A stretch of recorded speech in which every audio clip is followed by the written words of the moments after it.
Olá, hoje a gente vai mergulhar em uma das maiores, se não a maior transformação da história da humanidade. É a passagem do trabalho artesanal feito à mão para a força das máquinas da primeira revolução industrial. Uma mudança, olha, que não só alterou o jeito de produzir as coisas, mas reinventou a sociedade inteira. Para a gente ter uma ideia do tamanho dessa mudança, é só olhar para essas duas figuras. De um lado, o artesão, o mestre do seu ofício, com controle total. Do outro, o operário, que era na verdade só mais uma peça na grande engrenagem da máquina.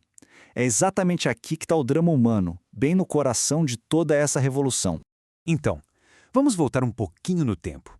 Antes das chaminés, da fumaça, do barulho do vapor, o mundo tinha um ritmo completamente diferente.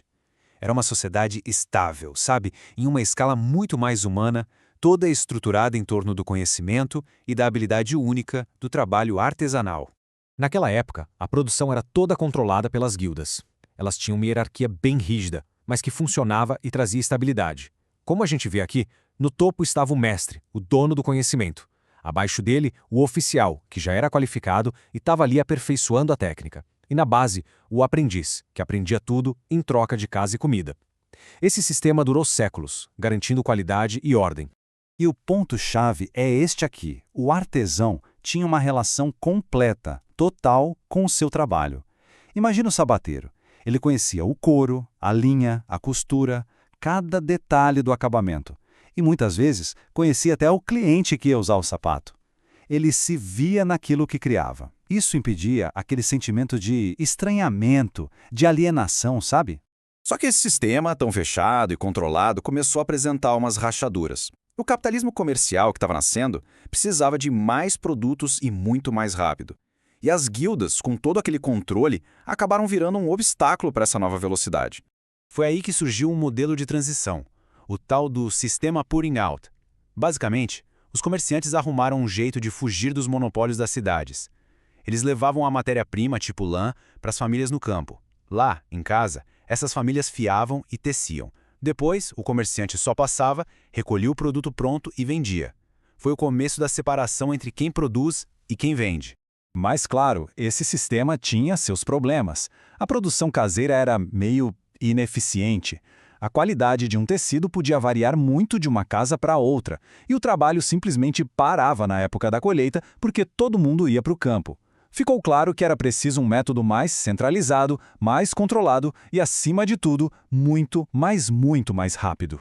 E então, a coisa explode. A Revolução Industrial se acende. E não é por acaso que ela acontece primeiro na Inglaterra. Lá existia uma combinação assim única de fatores que criaram o cenário perfeito para essa tempestade de inovação.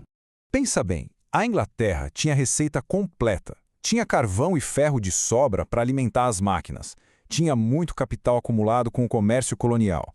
Tinha a marinha mais poderosa do mundo para controlar as rotas comerciais. Tinha estabilidade política e, para fechar o pacote, tinha o ingrediente final, uma massa gigantesca de trabalhadores desesperados por qualquer emprego.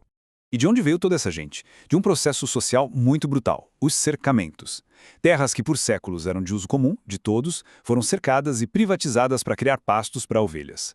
Sem terra para plantar, milhões de camponeses foram simplesmente expulsos e forçados a migrar para cidades. Foi assim que nasceu uma nova classe de trabalhadores, gente sem propriedade nenhuma, o proletariado, a força que ia mover as novas fábricas. Com mão de obra barata disponível, a tecnologia disparou, especialmente na indústria têxtil. A spinning jenny multiplicou a capacidade de fiar. O tear mecânico automatizou a tecelagem. E para dar energia a tudo isso veio a invenção decisiva, o coração da nova era industrial, o motor a vapor, aperfeiçoado por James Watt. Mas todo esse progresso, toda essa tecnologia, teve um preço. E foi um preço humano altíssimo. Agora a gente precisa olhar para o lado sombrio dessa revolução. O pensador Karl Polanyi resumiu essa época de uma forma bem forte, bem direta. Essa ascensão econômica toda foi construída sobre uma base de profunda miséria social. Olha só esse número, 16. 16 horas. Essa era a jornada de trabalho normal, não era exceção, dia após dia. E isso em ambientes imundos, extremamente perigosos e, claro, sem um menor tipo de proteção ou direito. O impacto social foi, assim, avassalador. Surgiram novas classes sociais bem definidas. De um lado, a burguesia industrial, os donos das fábricas, do outro, o proletariado urbano. As cidades incharam sem nenhum planejamento, sem saneamento básico. A exploração do trabalho, incluindo o de crianças, virou regra. E todo aquele conhecimento do artesão, ele foi despedaçado em tarefinhas simples e repetitivas. E tem uma conexão aqui que a gente não pode ignorar de jeito nenhum. O algodão que alimentava essas fábricas inglesas vinha, em grande parte, do trabalho de pessoas escravizadas nas Américas. Isso inclui o Brasil. Ou seja, a modernidade, o progresso de Manchester, estava diretamente ligado à violência e à brutalidade da escravidão do outro lado do oceano. É claro que houve resistência a tudo isso. Os luditas, por exemplo, eram artesãos desesperados que atacavam diretamente as máquinas, quebravam os teares que estavam tirando o sustento deles.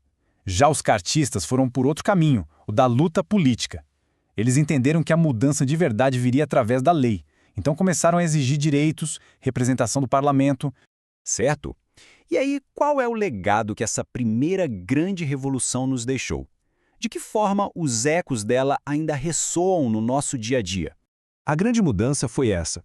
O objeto, que era único, que tinha a marca pessoal do seu criador, deu lugar ao produto feito em massa, padronizado, todo igualzinho. Por um lado, isso sem dúvida democratizou o acesso a muitos bens de consumo. Mas, por outro, se perdeu aquela aura, sabe? Aquela conexão humana, aquela originalidade.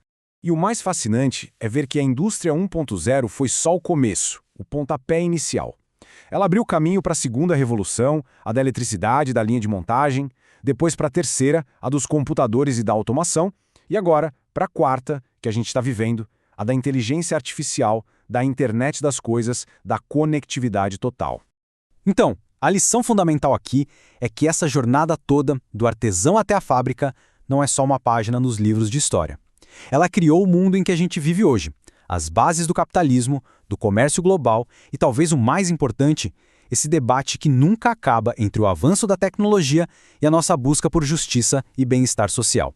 E tudo isso nos deixa com uma pergunta muito atual, né? Hoje, com a automação e a inteligência artificial prometendo uma transformação talvez tão grande quanto a primeira, será que a gente consegue usar a tecnologia de um jeito diferente? Será que ela pode nos ajudar a resgatar um pouco daquele senso de propósito, de significado no trabalho que o artesão um dia teve e que foi perdido no caminho? A história, como sempre, continua a ser escrita.